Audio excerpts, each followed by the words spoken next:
Inter മിലാനെ തകർത്തെറിഞ്ഞ PSG, അങ്ങനെയല്ലാതെ വേറെ ഒന്നും പറയാനായിട്ടില്ല. ഈ സീസണിൽ തന്നെ ഏറ്റവും ഡിഫെൻസീവ് ആയിട്ടുള്ള ഏറ്റവും കുറവ് ഗോൾ കൺസീഡ് ചെയ്തിട്ടുണ്ട് എന്ന് പേരുണ്ടായിരുന്ന ഇന്റർ മിലാനെ ചാമ്പ്യൻസ് ലീഗിൻ്റെ ഫൈനലിൽ ഒരു ക്ലബ്ബ് വാങ്ങുന്ന ഏറ്റവും കൂടുതൽ ഗോൾ കൊടുത്തുകൊണ്ട് തന്നെയാണ് ഈ ചാമ്പ്യൻസ് ലീഗ് PSG തൂക്കിയിരിക്കുന്നത് എന്നുള്ളതാണ്.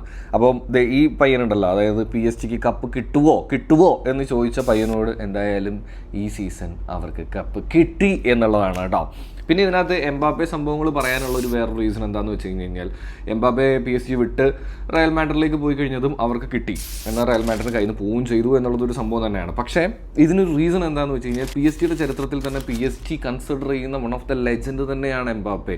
200-ലധികം ഗോളുകളും അതേപോലെ 2020 PSG ഫൈനലിലേക്ക് കൊണ്ടുപോകുന്നതിൽ എംബാപ്പയും നെയ്മറും എടുത്തിട്ടുള്ള ഒരു സംഭവങ്ങളൊക്കെ ഉണ്ട്. അപ്പോൾ അതൊന്നും നമുക്ക് എടുത്ത് മാറ്റാൻ പറ്റില്ല. സോ അപ്പോൾ അതുകൊണ്ടാണ് അങ്ങനെ ഒരു കൺസിഡറേഷൻ എപ്പോഴും വരുന്നത്. അപ്പോൾ ഈ എംബാപ്പയും കൂടെ പോയി കഴിഞ്ഞ് കഴിഞ്ഞപ്പോൾ എന്ത് പറ്റിയെന്നുള്ളത് ഈ ഫോട്ടോ കാണുമ്പോൾ തന്നെ നിങ്ങൾക്ക് കാര്യം മനസ്സിലായിട്ടുണ്ടാവും എന്ന് ഞാൻ വിചാരിക്കുകയാണ് കേട്ടോ.